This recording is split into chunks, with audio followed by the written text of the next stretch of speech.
નમસ્કાર, હું Rinku Prajapati public India ન્યૂઝમાં આપનું સ્વાગત કરું છું। શરૂઆત કરીએ આજના સમાચારની। આણંદ સિવિલમાં હીટ સ્ટ્રોકને લઈને 8 બેડનો ઇમરજન્સી વોર્ડ તૈયાર કરાયો।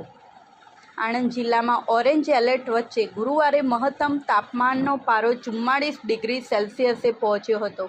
હીટ વેવને લઈને સિવિલ હોસ્પિટલમાં દરરોજ હીટ સ્ટ્રોકના 4 થી 5 દર્દીઓ નોંધાઈ રહ્યા છે।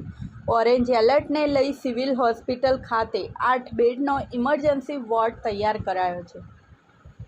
આણંદ જિલ્લામાં છેલ્લા કેટલાય દિવસથી તાપમાનનો પારો 44 ડિગ્રીની આસપાસ રહે છે। આણંદ કૃષિ યુનિવર્સિટીના હવામાન વિભાગના જણાવ્યા મુજબ ગુરુવારે આણંદ જિલ્લામાં મહત્તમ તાપમાન 44 ડિગ્રી, લઘુત્તમ તાપમાન 29.7, હવામાં ભેજનું પ્રમાણ 58%, પવનની ઝડપ 4.9 કિલોમીટર કલાક અને સૂર્યપ્રકાશ 11.3 નોંધાયો હતો। આણંદ જિલ્લામાં આગામી તારીખ 26મી મે સુધી ઓરેન્જ એલર્ટ જાહેર કરવામાં આવ્યું છે।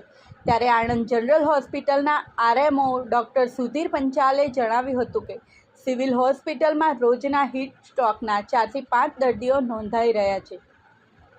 ઓરેન્જ એલર્ટને લઈને સિવિલ હોસ્પિટલ ખાતે ઇમરજન્સી વોર્ડ તૈયાર કરાયો છે, જેમાં 8 બેડ સાથે ઇસીજી મશીન, ઓક્સિજન તથા તબીબોની ટીમ અને દવાઓની કીટ તૈયાર રાખવામાં આવી છે। હીટ સ્ટ્રોકના દર્દીઓને તરત જ સારવાર આપવામાં આવી રહી છે।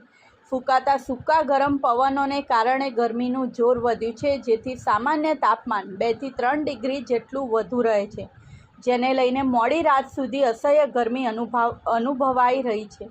જે મહિનામાં સતત એક સપ્તાહથી પડી રહેલી કાળઝાળ ગરમી પાછલા વર્ષોનો રેકોર્ડ તોડશે તેવી સંભાવના જોવાઈ રહી છે। હીટ વેવ અને વોર્મ નાઇટની આગાહી સાથે આગામી 4 દિવસમાં ગરમીમાં કોઈ રાહત મળવાની સંભાવના નથી। આ સાથે આજના સમાચારને અહીં સમાપ્ત કરીએ છીએ।